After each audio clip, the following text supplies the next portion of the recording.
Mom and Dad that died up in our cabin. Little sister's in there dying too. We'll bury her out back behind the cabin. We'll save a spot beside for me and you. Welcome to Book Time with Ryan. I am Ryan, and today I'll be comparing the comic book series called Sweet Tooth to the Netflix series called Sweet Tooth. And I have a little dog here who wants some loves. There you go. I've been away for a little bit. I just went to see Nosferatu. I'm wearing one of my Christmas presents from my wife and my daughter, a Superman hat. I don't know how I didn't have a Superman hat before, but I really like Superman so much. This has the comic on the inside, and I really like the trailer for the new Superman movie. I've been watching that on almost repeat, and then I've been watching reactions because I like to get emotional, and people got a little emotional with that trailer. So, cool. I made a mistake. I waited too long. I finished Sweet Tooth right before Christmas, or some point before Christmas. And then the holidays kind of came in, and it really just made it hard to do this video when I had a video planned for a book that I was reading, and then a video that Noelia and I did about Elf on the Shelf and elf pets. So this one kind of took the back seat to all those other videos, and I'm at a point now where I think I've forgotten some stuff from the show. But let me tell you that usually I prefer a book over a show or a book over a movie. This is just the second time that I will have done a book to show review. I did it for Shogun, but this is one that I started with the show because one day I just looked at the show and I was like, why have I not watched this? And then I decided to read the comics. And then that's pretty much it. That's all that happened. I don't know where I was going with that. The books, the compendium that I read and did a review on, and then the extra book, those were all around 2021, which is when the Netflix series, which had 3 seasons, came out. So it was probably timed that way for a reason. And I gotta say that while I usually prefer the books over the shows or the movies, in this instance, I felt like the show was deeper. There was more going on in the show. And, going from the show to the comic book series, I had some ideas of what I thought was going to happen, and there just wasn't as much layered in the comic book. In the comic book, basically, there's this guy who, there's a couple different time periods, but and when I talk about the comics, I'm talking about the compendium, not that extra book that came out, Sweet Tooth, I think, Returns, which was set in the future. So there's a couple of timelines. I think one of them goes back to the 1800s, and basically this woman's fiance runs off with missionaries to Alaska and disappears. And then her brother, goes back to look for him, funded by his dad. And when he gets to Alaska, he finds out that this guy has the group that died off, and that the fiance has taken a wife and has a kid that has antlers, which is, at this point, probably pretty surprising. And eventually things devolve, and things result in the brother-in-law basically killing that kid, the antler kid, and then he's dead. And that ends this pestilence, this pandemic that is spreading, and they're afraid is going to spread to the rest of the world. Eventually that area is discovered again with a company, and that turns into a new, like, reawakened death. That's the comic book. And then we also have a very religious guy who is at some kind of state park with Gus, who we learn is Sweet Tooth. And Sweet Tooth is the government trying to reproduce these animals that were in the ice. So he was actually a genetic clone. And he is stolen by this guy who... Ooh, I'm starting to go blank on this. Who raises him and becomes more and more convinced that there's something religious going on here, some kind of spiritual thing. And that's why people are dying.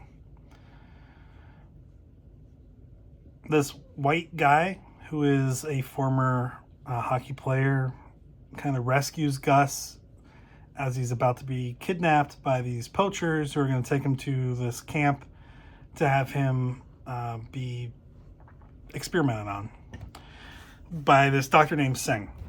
And yeah, I mean, that's kind of it. There's also, at some point, there's this big dam that was used to kind of create a sustainable population.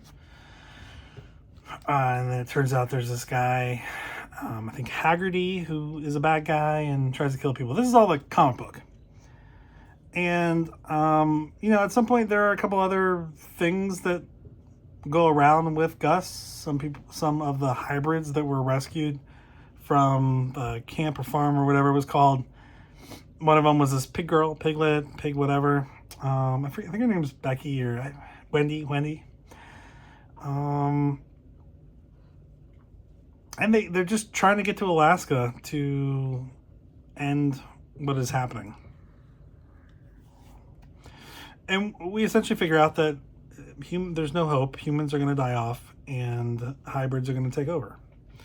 And we're left there at the end with the hybrids kind of repopulating, and there being some human groups that are eventually going to die off that are kind of running around, because even if they reproduce, they're producing hybrids, not humans. That's the comic book. And it's not necessarily one-dimensional, but it's very kind of straightforward. There's not a whole lot of layer upon layer. It was written in, I think, 2008 originally, and obviously pre-COVID. And I think probably the series on Netflix hits different because it's post-COVID, and I think they had to incorporate some of that COVID experience into the show. Gus is kind of like a hick in the comic book. He doesn't have really good English. And in the show, he's a younger, likable kind of kid who seems innocent. His dad is played by Bill Hader. His dad had this kind of quick fling with a scientist from the company that was working on... they were basically trying to create, using the stuff that they found in Alaska, trying to kind of either create I don't know if it was really a weapon. They were trying to create some kind of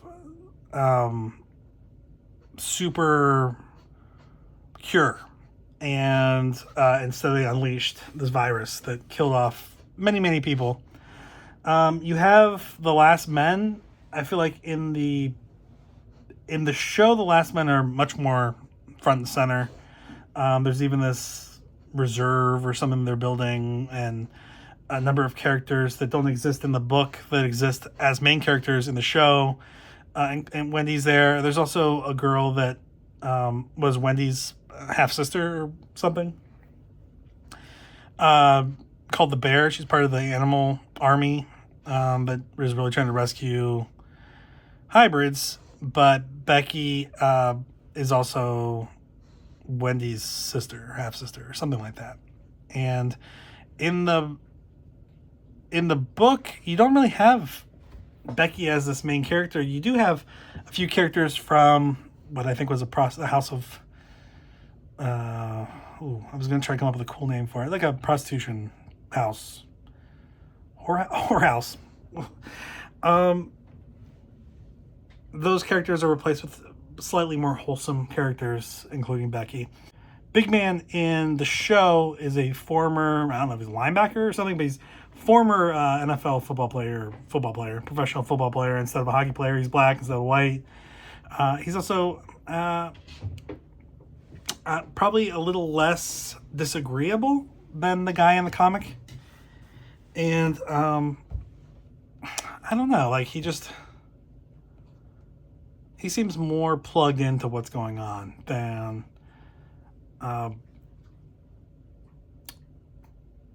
the one that we dealt with in the comic book. The big difference in the show is that while they're working on, well, one, the guy who comes from England in the 1800s, he's looking for a cure of some kind. He's not trying to find his brother-in-law.